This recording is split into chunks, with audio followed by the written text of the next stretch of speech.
Pendant longtemps, dans ma prière, j'ai cru que l'essentiel, ce que nous avions à demander à Dieu, c'était la fidélité, cette hantise de rester constant dans son amour jusqu'au dernier jour. Et puis, j'ai été ébranlé. Je me suis demandé si c'était vraiment la fidélité qui était la première chose ou la dernière chose à demander, si c'était vraiment cela, l'expression ultime de notre prière. Que pouvions-nous demander de plus que d'être fidèles? Alors j'ai mis du temps avant de comprendre que cela n'était pas l'objet premier de la prière. En effet, car pour être fidèle, il faut que le désir en nous augmente, sinon la soif va s'user.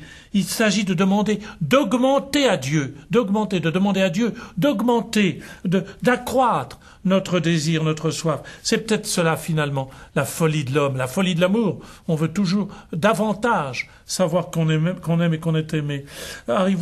Arriver à avoir le courage de dire et de supplier Dieu de prendre tous les moyens qu'il veut pour augmenter notre désir, notre soif, l'augmenter. Sinon, par la force des choses, elle s'usera et diminuera. On a soif, il n'y a pas de doute, on a soif, c'est évident qu'on a soif. Même quand on est grands-parents, on a soif d'avoir un geste d'affection de ses petits-enfants, etc., etc. Mais il y a plus profond que d'être simplement fidèle. Cela ne servirait à rien de dire « votre soif durera ». C'est garanti. Non, c'est pas garanti. Jusqu'à la fin de votre vie, j'ai pas le droit. Moi, j'ai pas le droit de vous dire cela aujourd'hui.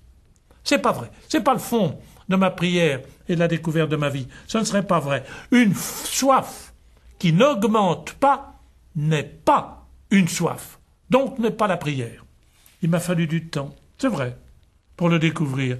Et il faut ajouter à la demande de persévérance. Moi, je pensais que c'était la meilleure chose que l'on pouvait faire. Non. Il faut ajouter à la demande de persévérance pour qu'elle soit exaucée. Il faut ajouter ces demandes à Dieu, que la soif augmente aussi. Saint Pie V, cardinal Newman disait dans la souffrance, Seigneur, si tu augmentes la souffrance, augmente aussi ta grâce. Il faut le transposer dans la prière. On n'oserait plus le dire aujourd'hui. On l'a dit à certains jours de notre vie. On l'a dit avant une profession religieuse. On a dit, Seigneur, je veux bien tout ce que tu voudras. Tu peux augmenter.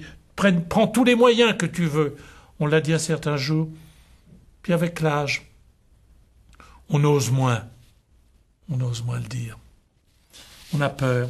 Et c'est normal d'avoir peur lorsqu'on rencontre cet affrontement, lorsque tout d'un coup, par une maladie quelconque, on marche au bord du toit de la mort. Bien oui. Alors permettez-moi d'évoquer pour parabole une expérience personnelle.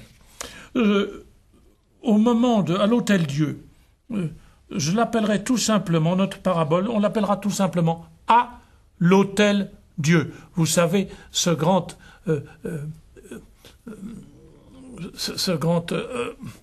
hôpital juste à côté de Notre-Dame, au cœur de Paris, à l'Hôtel-Dieu. Je me souviens très bien, au moment où je préparais, il y a déjà 25 ans, les conférences de Notre-Dame de Carême à Paris.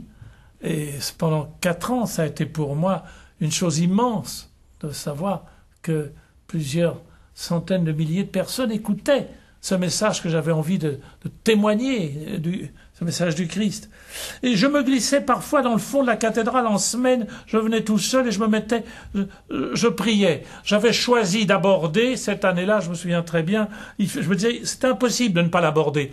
Non, le problème du mal, non pas le problème d'ailleurs, mais le pouvoir du mal. Parce que le mal, c'est quelque chose de concret, qui nous atteint réellement, c'est du réel, c'est pas des idées, il n'y a pas des solutions, il n'y a pas de solution. Il y a une présence, celle de Jésus, et c'est différent. Mais c'est pas de ça dont je veux vous parler. J'avais donc ce compagnon dominicain, un père de mon couvent, qui se mourait, qui se traînait de leucémie à l'Hôtel-Dieu, juste à côté. Et avant d'aller à Notre-Dame, j'allais lui faire une petite visite. Nous l'appelions amicalement entre nous le président. Et c'était un surnom qu'on lui avait donné lorsque un président était venu déjeuner avec nous au couvent. Un jour, le frère Vincent Vergrit, accablé par sa leucémie, me répondit Je le voyais là sur son lit, luttant contre la mort. Et j'essayais quelques paroles d'amitié, timides, d'encouragement. Et il y avait beaucoup d'affection entre nous. Il avait été merveilleux de compagnonnage avec moi. Nous avions une vraie amitié. Alors je lui dis, « Oh mon vieux président », c'était donc ce surnom, « Gardez courage, gardez courage.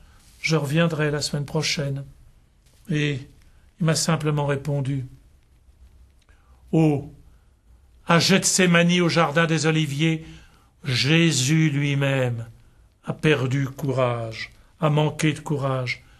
C'est à cela que je pense, j'y pense tout le temps, et c'est cela qui me console et me rend des forces. Jésus lui-même a perdu courage dans sa prière. »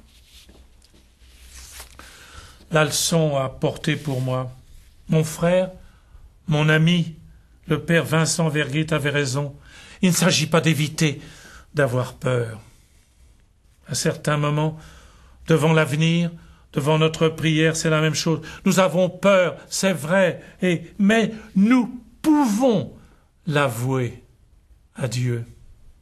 Nous pouvons lui dire, « Seigneur, aie pitié de moi.